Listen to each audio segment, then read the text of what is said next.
여러분 안녕하십니까? 대구 경북 소식 전해드립니다. 일본이 후쿠시마 원전 오염수를 바다에 내보내기 시작한 지 닷새째입니다. 방류되는 오염수 영향으로 소비자 불안 심리가 커지면서 해산물 소비가 줄어들 거라는 당초 우려와는 달리 사재기 조짐이 나타나고 있습니다. 지난 주말부터 시장과 마트에는 오염수 영향을 받지 않은 수산물을 미리 사놓으려는 사람들이 몰리고 있는 건데요. 상대적으로 오래 보관할 수 있는 소금, 김, 멸치 등을 중심으로 소비 수요가 늘고 있습니다. 손은민 기자입니다. 수산시장에 방사능 측정기가 등장했습니다. 손님 앞에서 전복을 한 소쿠리 푸더니 직접 수치를 재 보여줍니다. 지금 0.1 안전합니다. 일본산 가리비도 제철인 꽃게도 방사능 수치를 하나하나 확인합니다. 일본 원전 오염수 방류가 시작되자 시장 상인회가 매일 그날 들어오는 수산물의 방사능 수치를 검사하기로 했습니다. 불안하지 않다는 사람도 있지만 믿고 먹어야지. 수산물과 건어물을 상자째 사가는 사람도 보입니다. 미리 사두려는 겁니다. 걱정되죠, 그거 당연히. 지금 오염수도 계속 나오고 있고 하니까. 건어물 정도만. 더 이상 있는 회하고는 이제 더 이상 안 사 먹으려고. 실제 원전 오염수 방류 후 첫 주말인 어제와 그제 매천 수산시장에는 사재기 하려는 사람들이 몰렸습니다. 토요일, 일요일은 이제 한 배 이상은 나갔으니까. 왜 그런 것 같으세요? 후쿠시마 원전 때문에 미리 사람들이 이제 사놓는 거죠. 어떻게 보관하냐 많이 묻고. 대형 마트도 오랫동안 보관이 가능한 수산물 매출이 크게 늘었습니다. 지난 나흘 동안 전체 수산물 매출은 지난해 같은 기간보다 10%가량 늘었습니다. 특히 건해산물 매출이 급증했는데 마트별로 멸치가 최대 150%, 미역은 190%까지 매출이 뛰었습니다. 유통업계는 원전 오염수에 대한 공포 심리가 작용한 걸로 짐작했는데 추석 전까지 수산물 사재기 현상이 이어질 수 있다고 내다보고 있습니다. MBC 뉴스 손은민입니다. 대구 신천에서 수달 보신 분들 많으시죠? 수달은 하천의 건강성을 나타내는 지표종으로 대구의 자랑거리이기도 합니다. 그런데 최근 수달을 보기가 힘들어졌다는 안타까운 소식이 들립니다. 개발 위주의 정책 때문인데 하천 생태계에도 비상이 걸렸습니다. 보도에 신병철 기자입니다. 2005년 1월 대구 도심 한복판을 가로지르는 신천에서 멸종위기종이자 천연기념물 330호인 수달이 대구문화방송 카메라에 포착되자 대구시는 환호했습니다. 하천 생태계가 건강한 곳에서 서식하는 수달이 대구 도심 하천에 나타났기 때문입니다. 대구시는 수달 보호 대책을 세우는 한편 몇 년 주기로 대구 경북 야생동물연합에게 맡겨 신천 권역에 사는 수달의 서식 실태 조사를 해왔습니다. 2018년 조사에서 24마리가 확인되는 등 수달의 개체수는 꾸준히 유지되고 있었습니다. 그런데 2년 전부터 신천 권역 수달의 흔적이 예전보다 많이 줄어든 것으로 파악됩니다. 근데 최근에는요, 일부 특정된 구간만 나오지 수달이 안 나타나거든요. 그게 뭡니까? 신천을 그만큼 개발을 했기 때문에죠. 수달들의 서식처가 그만이 줄어들고 있는 거죠.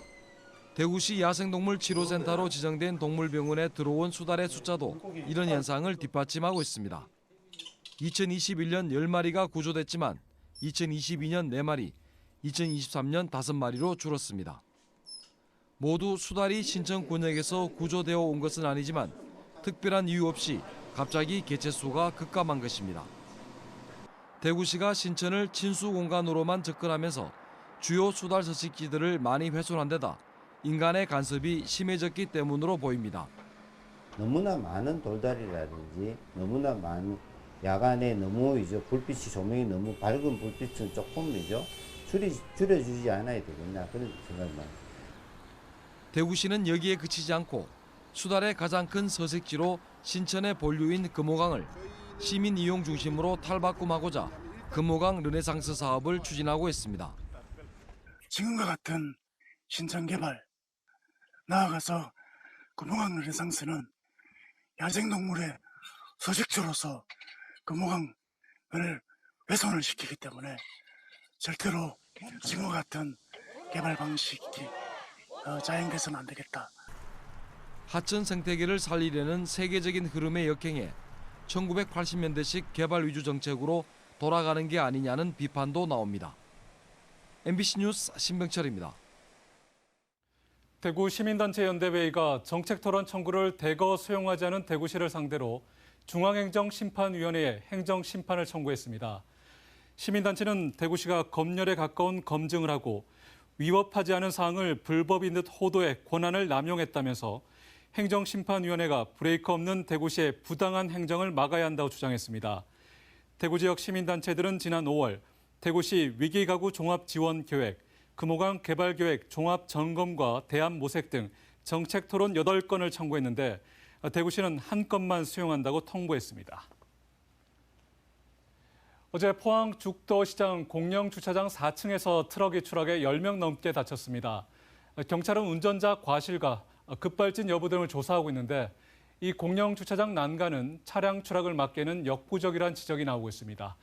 5개 타워형 주차장의 안전조치 강화 등 추락 방지 대책이 필요해 보입니다.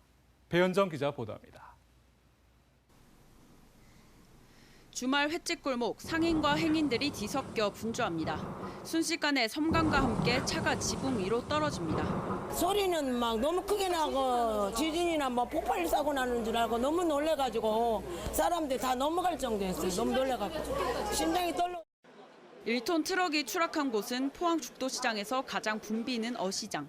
공영주차장 4층에서 트럭이 떨어지면서 횟집에서 일하던 상인 3명과 운전자, 행인 등 모두 13명이 다쳐 병원으로 옮겨졌습니다. 작업대 사이에 찡겨가지고 그게 있었어요. 피가 흘리고 그걸 구출을 한다고 제가 그 남자들 3분서 구출했어요. 포터가 추락하면서 가게가 완전히 무너져 내려 형체를 알아보기 힘듭니다. 사고가 난 6층짜리 타워형 공영 주차장에는 차량 추락 방지용 안전장치가 높이가 낮은 디귿자형 볼라드뿐이었습니다. 전문가들은 볼라드 하나로는 차량 추락을 막기에는 부실하다고 지적합니다. 아예 벽자차도 없고요. 또 방어 난간이라 하더라도 굉장히 취약하게 만들어져 있어서 운전자가 약간만 실수하더라도 4층 높이에서 그냥 떨어질 수 있는 굉장히 심각한 정도의 취약한 구조라고 볼 수 있어서 분명히 보호가 필요하다고 보고 있습니다. 주차된 차량 추락을 방지하기 위해 제정된 주차장법도 부실합니다. 방호 울타리 같은 구조물을 설치하라고 돼 있고 그 외 추락을 방지할 만한 시설이나 안전관리 지침은 규정하고 있지 않습니다. 2년 전 부산 연제구 대형마트 5층 주차장에서 택시가 주차장 외벽을 뚫고 추락하는 사고에서 보듯 5개 타워형 주차장에 대한 추락 방지 대책이 필요합니다. 한편 경찰은 트럭 운전자가 급발진을 주장함에 따라 블랙박스와 자동차 사고 기록 장치 분석 등을 통해 급발진 여부와 운전자 과실 등을 조사할 계획입니다. MBC 뉴스 배현정입니다. 포스코 노사의 임금 단체 교섭이 포스코 창립 55년 만에 처음으로 결렬됐습니다. 노조는 쟁의 행위에 대한 조합원 투표를 실시할 계획인데 가결 시 포스코 역사상 첫 파업이 이루어지게 됩니다. 박성아 기자입니다. 포스코 노사의 임금 단체 교섭이 20차례에 걸친 회의 끝에 결렬됐습니다. 포스코 노사는 지난 5월부터 임금 단체 교섭을 진행했지만 합의점을 찾지 못하고 지난 23일 결렬을 선언했습니다. 노조 측은 회사 측이 일방적인 요구안을 제시했다고 주장했습니다. 기본급 13.1% 인상과 일시금 자사주 100주 지급, 성과 인센티브 제도 신설, 정년 연장 등 노조가 제시한 23개의 요구사항과 관련해 회사 측이 가장 중요한 임금 인상안에 대해선 제시안조차 준비하지 않았다는 겁니다. 노조는 그동안 경영진들의 급여는 크게 오른 반면 직원들의 임금은 10년간 2차례나 동결됐다며 경제 성장률과 물가 상승률, 임금 손해분을 고려해 기본급 인상을 요구했다고 강조했습니다. 제시안 자체가 너무 굴욕스러웠고 수치스러웠다. 그래서 더 이상 교섭할 명분도 이유도 없어서 교섭 결렬을 선언하고 나왔습니다. 이에 대해 포스코 측은 노사 간의 입장이 확인되지 않은 상황에서 노조가 일방적으로 결렬을 선언한 점에 대해 안타깝게 생각한다며 노조의 복귀를 요청했고 성실히 교섭에 임할 계획이라고 밝혔습니다. 이번 교섭이 결렬됨에 따라 포스코 노동조합은 중앙노동위원회에 조정을 신청하고 쟁의 행위에 대한 조합원 찬반 투표를 실시할 계획입니다. 노조의 쟁의행위가 가결되면 포스코 창립 이후 55년 만에 첫 파업이 이뤄지게 됩니다. MBC 뉴스 박성아입니다. 주점에서 술을 마시던 한 남성이 옆 테이블에 있던 손님들에게 흉기를 휘둘러 한 명이 숨지고 3명이 다쳤습니다.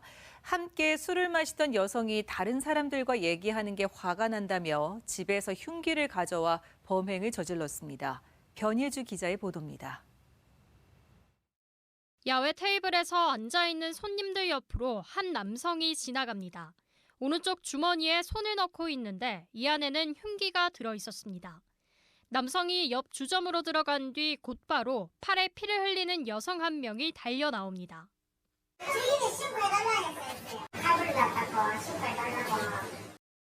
남성은 주점 안에 있던 남녀 4명에게 잇따라 흉기를 휘둘렀습니다. 흉기에 찔린 60대 남성은 구급차에 실려 인근 대학병원으로 옮겨졌지만 결국 숨졌습니다. 50대 남성과 여성 2명도 중경상을 입었습니다. 피해자들은 모두 같은 아파트 주민이었습니다. 범인은 함께 술을 마시던 50대 여성이 옆 테이블로 자리를 옮겨 다른 사람들과 이야기를 나누는데 격분해 집에서 흉기를 들고 와 범행을 저질렀습니다. 술이 좀 많이 취해 있었어요. 지금까지 저희가 파악하기로 소지하고 있지는 않은 걸로. 남성은 정신질환 치료 이력이나 살인 등 동종 전과는 없는 것으로 알려졌는데 경찰은 살인과 상해 혐의를 적용해 구속영장을 신청한다는 방침입니다. MBC 뉴스 변예주입니다. 대구의 한 경찰 간부가 동료들에게 폭언 등 갑질을 했다는 신고가 접수돼 경찰이 감찰에 나섰습니다. 대구경찰청에 따르면 지난 24일 대구의 한 경찰서 지구대장들이 같은 서 112 치안종합상황실장인 모 경정이 지시를 할 때 반말과 폭언을 일삼았다고 신고했습니다. 경찰은 해당 경정을 다른 경찰서로 전보 조치할 예정이며 사실관계를 파악하고 있다고 밝혔습니다. 대구 북구청이 고독사 예방을 위해 11월까지 중장년 1인 가구와 취약 청년의 생활 실태를 전수조사합니다. 대상은 북구에 살고 있는 50세에서 64세 사이 1인 가구와 기초생활수급자나 차상위 계층 등 경제적, 심리적 어려움을 겪는 청년 등 2만여 가구입니다. 북구청은 이들의 주거 환경과 건강 상태 등을 파악한 뒤 고독사 위험군 주민에게 맞춤형 복지 서비스를 지원할 예정입니다. 대구지법 형사 12부 어재원 부장판사는 생후 2개월 된 자신의 아들을 주먹으로 때려 다치게 한 혐의로 기소된 32살 남성에게 징역 2년에 집행유예 3년을 선고했습니다. 보호관찰 40시간과 아동학대 재범 예방 강의 수강도 명했습니다. 이 남성은 지난해 12월 19일 집에서 안고 있던 생후 약 2개월 아들이 낯을 가리고 운다며 주먹으로 머리를 때리는 등 지난 1월 2일까지 모두 7차례 때려 두개골 골절 등 전치 6주의 상해를 입힌 혐의로 재판에 넘겨졌습니다. 대구지방법원 어재원 판사는 길 가던 사람을 벽돌로 내리치거나 발로 찬 지적장애인 남성에게 징역 1년에 집행유예 2년을 선고했습니다. 이 남성은 지난 3월 17일 새벽 대구 중구의 길거리에서 아무 이유 없이 70대 여성의 옆구리를 발로 차고 같은 날 오후 9시 15분쯤 중구의 다른 길거리에서 길 가던 20대 여성의 머리를 벽돌로 내리친 혐의로 재판에 넘겨졌습니다. 재판부는 상해죄로 형사처벌을 받은 전력이 있는데도 또다시 범행을 저질렀다며 보호관찰과 정신질환 치료를 명했습니다. 임종식 경북교육감은 사망한 서울 서희초 교사 49제일인 다음 달 4일을 교사들이 공교육 멈춤의 날로 정하고 집단 연가 등 단체 행동을 준비하는 데 대해서 멈춤 없이 멈출 수 있는 방법을 모색하자며 반대 입장을 밝혔습니다. 교육부가 관련 법령에 어긋난다며 불허 방침을 내린 상황이고 교사들이 단체 행동을 할 경우 순수한 결의가 훼손될 수 있다고 말했습니다. 임 교육감은 교육계 일부에서 갈등과 피해를 방지하기 위해 온라인 집회를 하거나 집회 날짜를 휴일로 바꾸는 대안을 내놓은 데 대해서 적극 지지한다고 덧붙였습니다. 국립농산물품질관리원은 추석 명절을 앞두고 오늘부터 한 달 동안 제수용이나 선물용 농산물을 대상으로 잔류농약 조사를 실시합니다. 조사 대상은 추석에 거래량이 많은 사과와 배, 감, 시금치, 도라지 등으로 생산지와 전통시장 등에서 잔류농약 463종 이상을 조사할 예정입니다. 농산물품질관리원은 허용 기준을 초과해 부적합 판정받은 농산물은 출하 연기나 폐기 조치해 시중에 유통되지 않도록 할 계획입니다. 경북에서만 하루 15건가량의 동물 관련 119 신고가 들어오는 것으로 나타났습니다. 경북소방본부에 따르면 올 들어 지난달까지 경북에서 동물 포획 등 관련 신고가 3,176건 접수됐습니다. 개 포획 신고가 1,959건으로 60%를 넘었고 멧돼지 포획 55건, 동물 사체 처리가 1,162건 등이었습니다. 소방본부는 멧돼지 출현 등 인명 위협이 있는 긴급 신고는 119로 직접 하고 유기견 같은 비긴급의 경우 민원 안내 콜센터 110 또는 시군 동물보호센터를 이용해달라고 부탁했습니다. 온누리 상품권을 부정하게 환전하는 사례가 늘었습니다. 국민의힘 이인성 국회의원이 중소벤처기업부로부터 받은 자료에 따르면 온누리 상품권 부정 유통 적발 건수는 2017년부터 19년까지 3년 동안 19건이던 것이 2020년 한 해 17건, 2022년엔 121건으로 늘었습니다.